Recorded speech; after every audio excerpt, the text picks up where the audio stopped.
can't go back to the last stage you won on. Right. Yeah. Right. All right, MVG Salem versus Shuton. And this is the last winners match of this pool. Winner will go on to get into top 32, and loser's going to have to fight someone really, really good in order to make it loser side. So I know they both want this really badly. Game 1 on Smashville. Both of these guys themselves are very, very good, and also pioneers of their characters. Shuton really the only one bringing Olimar to this kind of top-level recognition, and Salem was the first Bayonetta to really turn all those heads. He took out Zero, Nairo, MK Leo, all very early into this character's release. A lot of people believe Salem to be the best Bayonetta right now. So. Yeah, but Captain Zach actually doing a great job of challenging that guy. Very true. There's a lot of great Bayonettas, honestly. Like when they're just running hot on their good days, it's amazing to watch. Okay, Salem definitely with the stronger start of the two players here. Oh no. Yeah, this matchup is actually really, really rough for Olimar, I think, just because Witch Time is such a threat. Side B is your best friend is Olimar most of the time, but in this situation, if you're too close, or even if you throw out a smash attack or anything, like Witch Time is just right around the corner. Right, when the Pikmin are battering you, that actually does count as a counterable hitbox for Witch Time.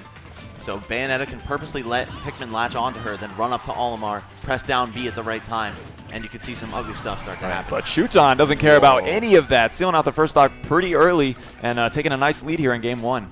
The craziest thing about Olimar is that I feel like almost nothing happened. Like, he didn't do all that much to get that damage, but sure as it is, man, he got a forward smash to kill him at like 100%. Yeah, it never feels like they throw out that many hitboxes, and then you look at your percent and your in-death percents.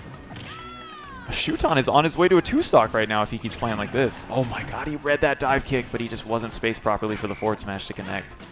I think I saw this man get a down tilt to up air, and it looked like a true combo with Olimar. I mean, who would have known?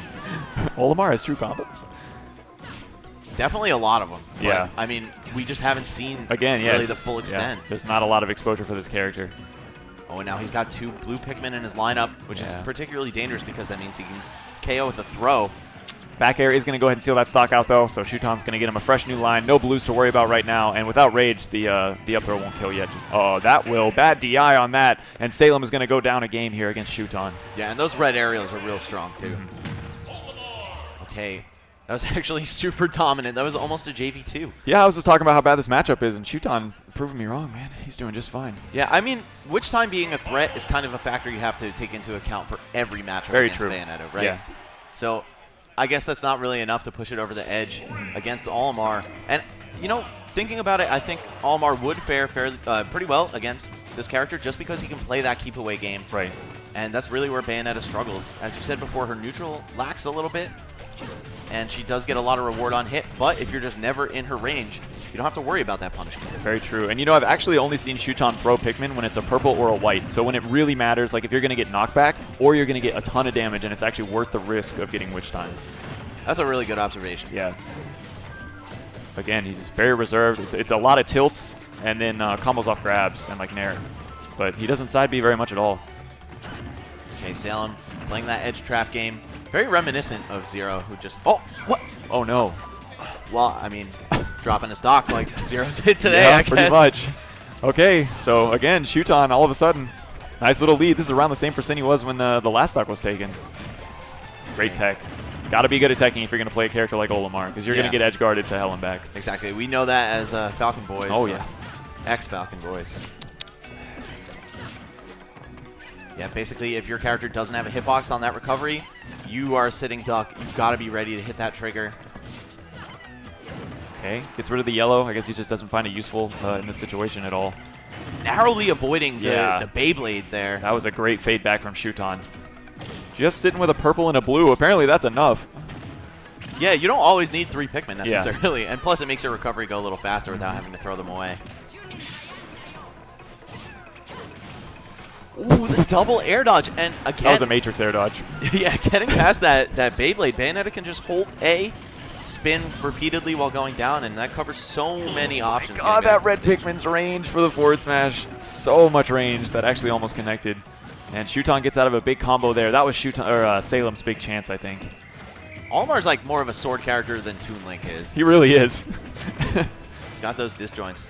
However, one thing to note about his Pikmin is that, like I mentioned before in that MVD versus DeBuzz set, The Pikmin actually can be clanked out by aerials or any move that collides with them. Yeah, they don't have priority at all. Yep. They just feel like they do, because when you get hit by them, you go flying at 100 miles an hour. Right. It's actually the same as Luma. Okay, just a purple and a blue. Really good mix-ups between grabs and big, meaty hitboxes like that. Yeah. And Shuton's up 2-0 right now over, I would say a lot of people expected Salem to get top 32 winner's side. So Shuton really showing us how to work this matchup. I kind of would have expected to see Shuton there as well. However, being that they have to fight each other for that spot, obviously only one of them is going to get that title. Yeah. Also, kind of an unfortunate way to take that first stock. Salem just overextended off the stage for a combo that wasn't really there. But then good recognition by Shuton, catching that air dodge lag on the edge as Salem was trying to come up with some kind of fancy movement.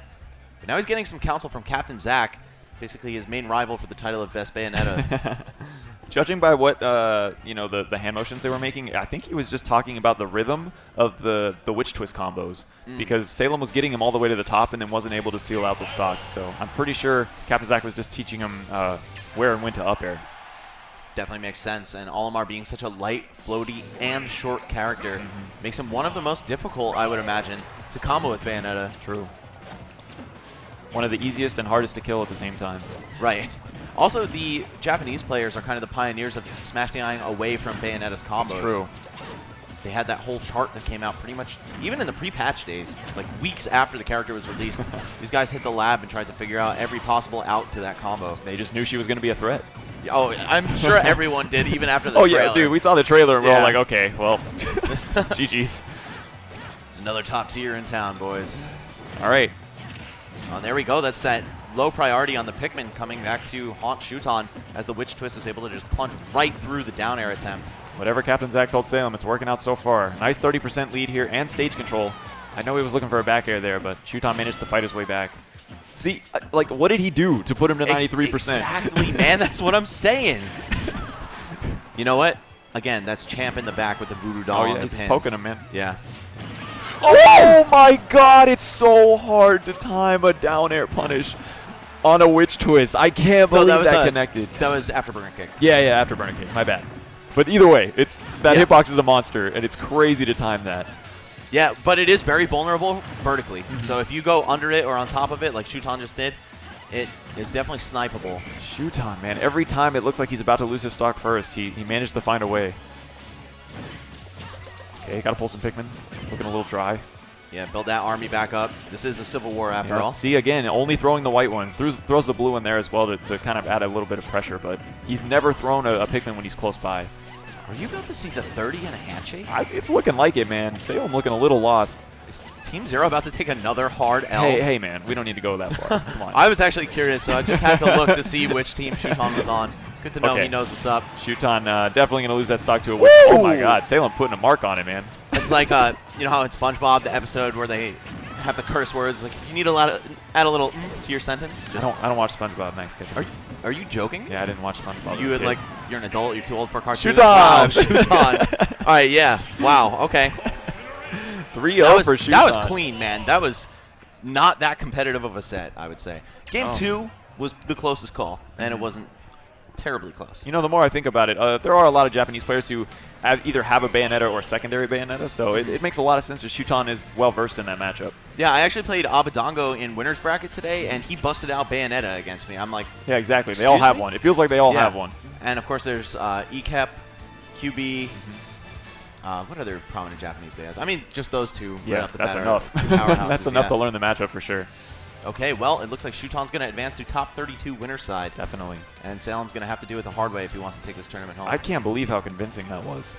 It's ridiculous. Yeah. I think Bayonetta, as strong of a character as she is, she really does suffer against those zoning-based characters. Yeah. Like, everyone already has been talking about for a long time how Diddy Kong is one of the best answers to her. And that's because when she's forced to approach, especially against a character with such a dangerous out-of-shield game like Diddy Kong, she really does